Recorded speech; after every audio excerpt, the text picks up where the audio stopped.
الحمدللہ رب العالمین والصلاة والسلام علی سید الانبیاء والمرسلین وعلی آلہ وصحبہ اجمعین،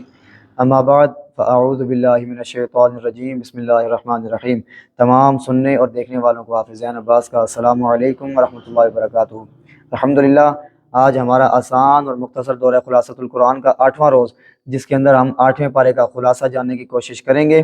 اس پارے کا آغاز ہو رہا ہے کہ جو کفار ہیں وہ حضور علیہ الصلوۃ والسلام سے طرح طرح کے مطالبے کیا کرتے تھے کہ ہم اس وقت ایمان لے کر آئیں گے جب فرشتے ہمارے پاس اتر کر آئیں، یا جو آپ ہمیں برزخ کے متعلق بتاتے ہیں، آخرت کے متعلق ہمیں جو باتیں بتاتے ہیں، جو ہمارے لوگ مر چکے ہیں وہ دوبارہ زندہ ہوں اور ان چیزوں کی جو ہے وہ تائید کریں، تو تب ہم لوگ جو ہیں یہ حق کو مانیں گے۔ تو اللہ تعالیٰ نے پھر آگے فرمایا کہ یہ ان کی جو ساری باتیں نا یہ جہالت پر مبنی ہے اور انکار حق کے صرف یہ ان کی جو ہے یہ بہانے بازیاں ہیں، وہ لوگ حق کو ماننے والے نہیں ہیں ان نشانیوں کے آنے کے باوجود بھی۔ آیت نمبر 112 میں حضور علیہ السلام کو تسلی دیتے ہوئے اللہ تعالیٰ نے فرمایا کہ اسی طرح ہم نے ہر نبی کے لیے شیطان انسانوں اور جنوں کو دشمن بنایا، جو لوگوں کو دھوکے میں ڈالنے کے لیے وہ ایک دوسرے کو خوش نما باتیں القاء کرتے ہیں۔ مزید فرمایا کہ وہ اس لیے کرتے ہیں تاکہ جو منکرین آخرت ہیں ان کے دل ان لوگوں کی طرف مائل ہو جائیں۔ آیت نمبر 117 اور 118 میں اللہ تعالیٰ نے فرمایا کہ جس حلال جانور پر اللہ تعالیٰ کا نام لیا جائے، یعنی کہ ذبح کرتے وقت اللہ کا نام اس پر لیا جائے تو وہ جانور حلال ہے، اسے کھا سکتے ہو، لیکن جس جانور کو جو ہے ذبح کرتے ہوئے اس پر غیر اللہ کا نام لیا جائے تو اس کو کھانا حرام ہے، اس کو کھانا جائز نہیں ہے۔ مزید آیت نمبر 120 میں فرمایا کہ جو گناہ ہے نا انسان کا، وہ انسان کھل کر کرے یا انسان گناہ چھپ کر کرے، گناہ گناہ ہوتا ہے اور گناہ کرنے والا جو ہے اس کی سزا اسی کے اوپر آئے گی۔ آیت نمبر 122 میں فرمایا کہ جو شخص گمراہی کے بعد ہدایت پا گیا اور قرآن کے جو ہدایت جو اللہ تعالیٰ نے نازل کی ہے اس کی روشنی میں اب بڑھتا چلا جا رہا ہے، وہ اور دوسرا وہ کہ جو مسلسل گمراہی پر گامزن ہے، وہ دونوں بھلا کیسے برابر ہو سکتے ہیں۔ آیت نمبر 123 میں فرمایا کہ اسی طرح ہم نے ہر بستی کی جو مجرم ہیں ان کو سردار بنا دیا تاکہ وہ لوگ اپنی فریب کاریاں کریں، اور ان کے جو دجل اور فریب ہیں ان کا وبال انہی کے اوپر آئے گا۔ آیت نمبر 124 میں اللہ تعالیٰ نے فرمایا کہ جب ان کے پاس کوئی نشانی آتی ہے تو وہ کہتے ہیں کہ ہم ہرگز ایمان نہیں لائیں گے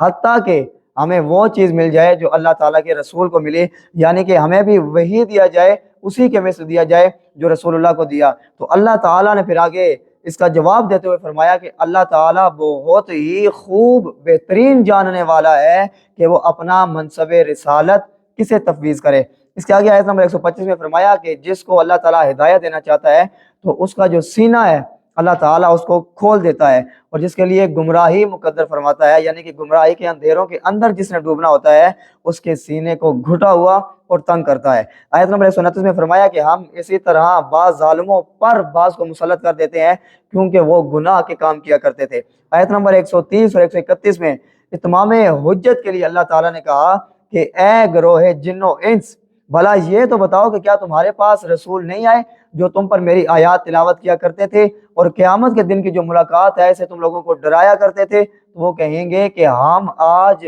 اپنے خلاف ہی گواہی دے رہے ہیں، اور انہیں دنیا کی جو فریب کاریاں ہیں انہوں نے انہیں غفلت میں مبتلا کر رکھا تھا۔ اللہ تعالیٰ یہاں پر جو ان لوگوں نے گواہی دی ہے یہ بیان فرما رہا ہے کہ اللہ تعالیٰ کسی پر بھی، کسی بھی قوم کو، کسی بھی بستی کو ناحق طور پر یا ظلماً اللہ تعالیٰ کسی کو ہلاک نہیں کرتا۔ آیت نمبر 136 میں مشرکین عرب کی جہالت کا ذکر کیا گیا کہ اللہ تعالیٰ جو فصل اگاتا ہے یا جو مویشی اللہ تعالیٰ پیدا کرتا ہے اس میں وہ بتوں کو جو ہے اللہ تعالیٰ کا شریک کر لیتے ہیں، اور زیادہ جو ہے اہمیت بھی انہی کی جو ہے اس کو دیتے ہیں کہ جو بت ہیں ان کا حصہ زیادہ ضروری ہے، ان کا حق زیادہ ضروری سمجھتے ہیں۔ اسی طرح اولاد کو قتل کرنا بھی جو مشرکین تھے ان کی جہالت تھی۔ آیت نمبر 138 سے لے کر 140 میں اللہ تعالیٰ نے اس بات کا اعلان کیا کہ کفار و مشرکین جو ہیں یہ زمانے جاہلیت میں جو اپنے مویشی تھے ان کو 3 اقسام میں، اور جو فصلیں تھے انہیں 3 قسموں میں تقسیم کر دیا کرتے تھے۔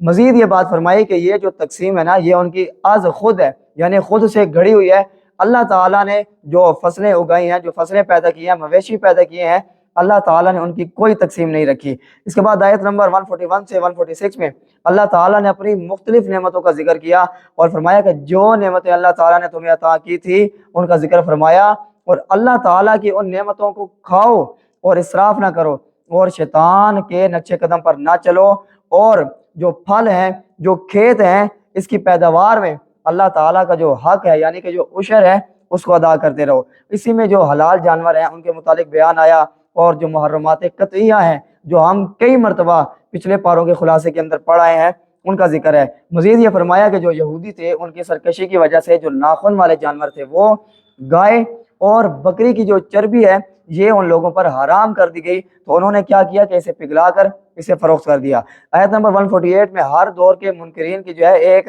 نفسیاتی حربے کو بیان کیا گیا ہے کہ وہ لوگ یہ بات کہتے ہیں کہ ہم جو کر رہے ہیں نا یہ اللہ تعالیٰ کی مشیت ہے، اگر اللہ تعالیٰ ایسا نہ چاہتا تو ہم ایسا کرتے ہی نہ۔ در حقیقت اللہ تعالیٰ کی مشیت جو ہے وہ اور ہے، اور جو اللہ تعالیٰ کی رضا ہے وہ اور ہے۔ اب مجرم کو اس کے جرم کی سزا دینا یہ اللہ تعالیٰ کی مشیت ہے، لیکن اللہ تعالیٰ کی رضا یہ ہے کہ جو انسان ہے وہ اللہ تعالیٰ کی نافرمانی کرے ہی نہ۔ اگر سب کو جبری طور پر اللہ تعالیٰ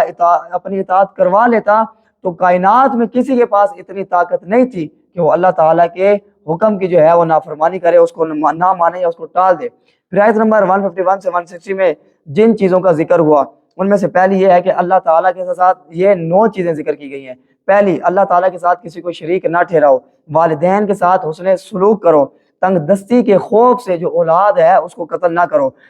جو فحاشی ہے وہ ظاہراً ہو یا آپ لوگ چھپ کر رہے ہیں اس سے اجتناب کرو، قتل ناحق نہ کرو، یتیم کا جو مال ہے اس کو ناجائز طریقے سے کھانے کی کوشش نہ کرو، لین دین میں ناپ تول کرو، بلا تمیز بغیر اپنے پرائے کا فرق کیے سب میں جو ہے وہ عدل و انصاف کرو، اور اللہ تعالیٰ سے کیے گئے عہد کی پاسداری کرو۔ اب یہ جو 9 احکام شریعہ بیان ہوئے ہیں، اسلام کی تعلیمات کا خلاصہ اور لب لباب بھی یہی 9 چیزیں ہیں۔ اس کے بعد جتنے بھی شریعہ احکام ہیں وہ انہی پر منحصر ہیں، اس لیے فرمایا کہ یہی سیدھی راہ ہے، فرقہ بندی چھوڑ کر اس کی پیروی کرو اور کتاب الہی کو ملحوظ رکھو۔ فرمایا یہ لوگ ایمان کے لیے جو ہے وہ نشانیاں طلب کرتے ہیں، اگر ان کے پاس فرشتے آئیں یا اللہ تعالیٰ خود آ جائے یا اللہ تعالیٰ کی طرف سے کوئی نشانی آ جائے، تو قرآن نے بتایا کہ جس دن عالم غیب کی نشانیاں آ جائیں گی تو پھر جو منکرین ہیں ان کا ایمان لانا بھی ان کو کوئی فائدہ نہ پہنچائے گا۔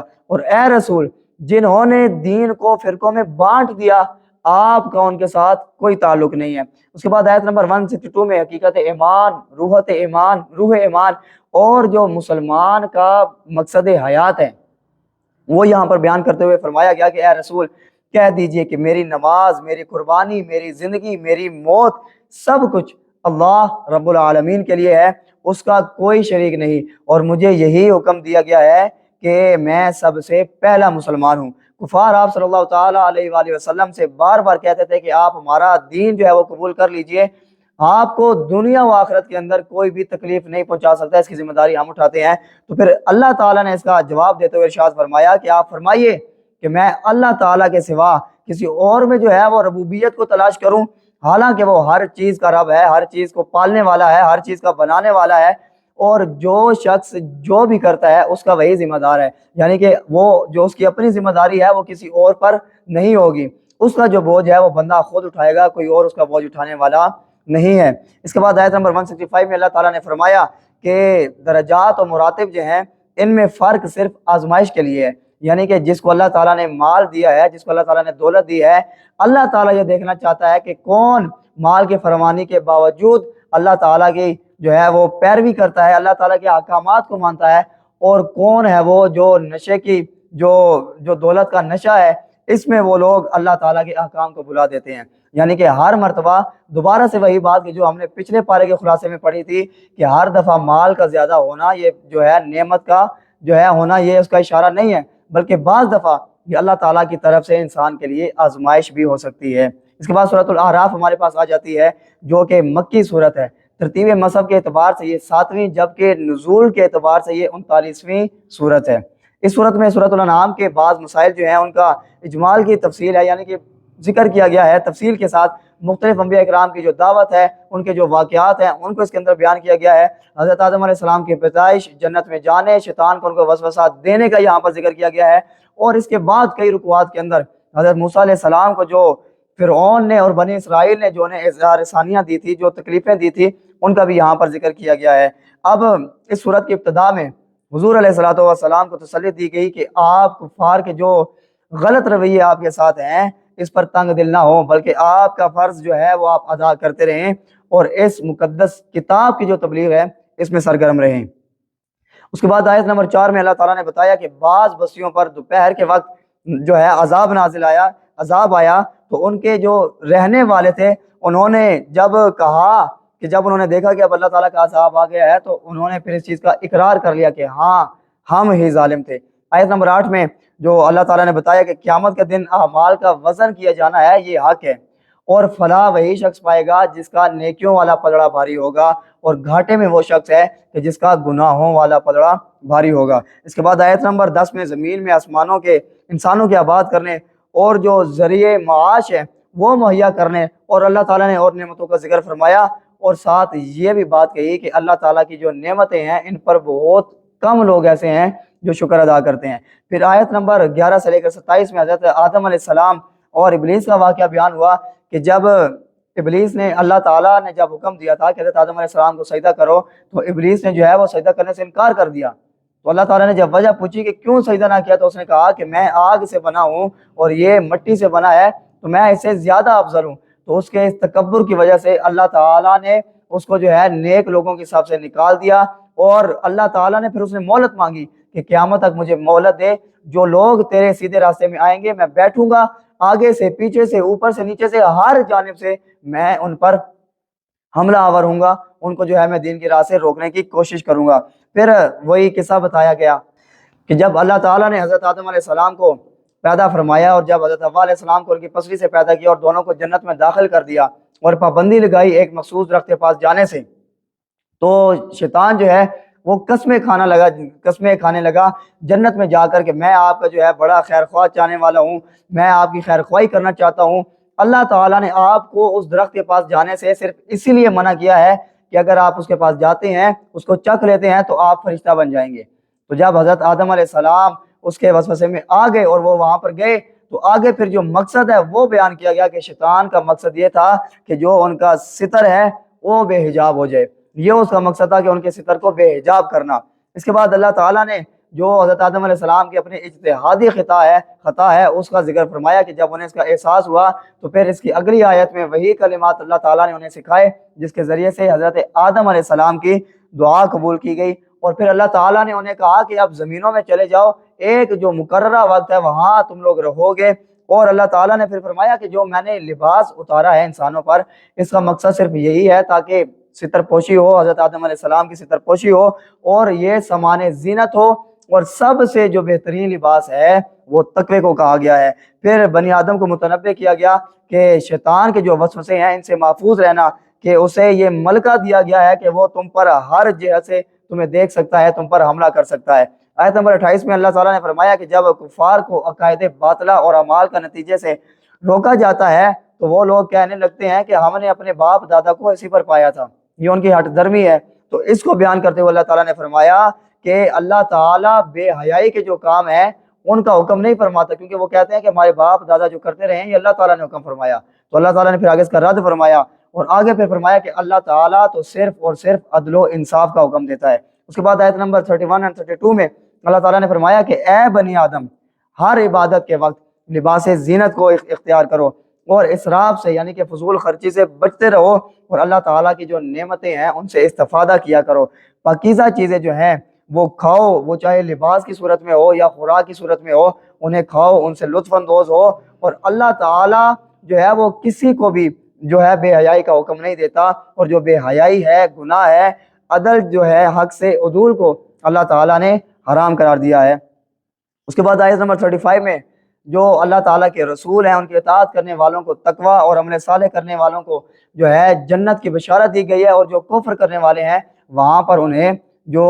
جہنم ہے اس کی وحی سنائی گئی ہے۔ اس کے بعد آیت نمبر 40 میں اللہ تعالیٰ نے فرمایا کہ جو اللہ تعالیٰ کی آیات کو جھٹلاتے ہیں اور تکبر کرتے ہیں، اللہ تعالیٰ ان کے لیے نہ تو آسمان کے دروازے کھولے گا اور نہ ہی ایسے لوگوں کو اللہ تعالیٰ جنت میں داخل کرے گا۔ آیت نمبر 43 میں اللہ تعالیٰ نے فرمایا کہ اہل جنت جو لوگ ہیں اللہ تعالیٰ نے ان کے دلوں سے جو کینہ ہے وہ نکال دیا ہے، اور راہ ہدایت ملنے پر وہ اللہ تعالیٰ کا شکر ادا کرتے ہیں، اور وہ لوگ یہ بات کہتے ہیں کہ جو ہدایت ہے یہ اللہ تعالیٰ ہی کے فضل سے انسان کو نصیب ہوتی ہے۔ اس کے بعد آیت نمبر 44 میں اور جو اس کی بعد کی آیات ہیں، اس میں آخرت میں جو جنتی ہیں اور جہنمی ہیں ان کے ایک دوسرے کو پکارے جانے کا، گفتگو کا یہاں پر وہ بتایا گیا ہے کہ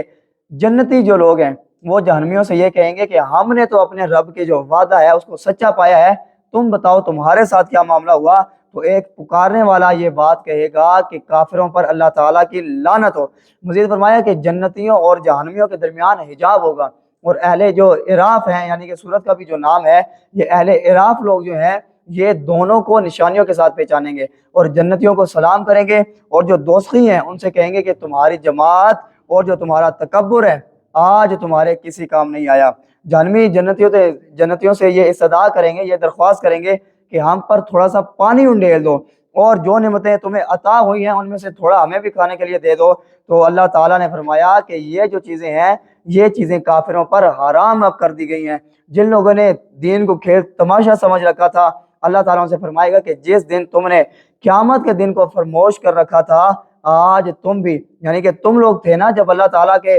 احکامات تمہیں بتائے جاتے تھے، دعوت حق دی جاتی تھی، تو تم لوگ کہتے تھے آخرت نام کی کوئی چیز نہیں ہے۔ جیسے تم نے آخرت کے پیغام کو نظر انداز کیا، اسی طرح آج اللہ تعالیٰ بھی تم لوگوں کو نظر انداز کرے گا۔ اس کے بعد آیت نمبر 54 میں اللہ تعالیٰ کی جو قدرت کی نشانیاں ہیں وہ بیان فرمائی گئیں، اور اس کے بعد فرمایا کہ اپنے رب کو گڑ گڑا کر چپکے اس کے عذاب سے ڈرتے ہوئے، اس کی رحمت کا یقین رکھتے ہوئے پکارو۔ یہاں پر اللہ تعالیٰ سے دعا کرنے کا طریقہ جو ہے آپ سمجھ لیجئے وہ انسان کو بتایا گیا ہے، اور آگے فرمایا کہ زمین میں اصلاح کے بعد دوبارہ سے فساد نہ پھیلاؤ۔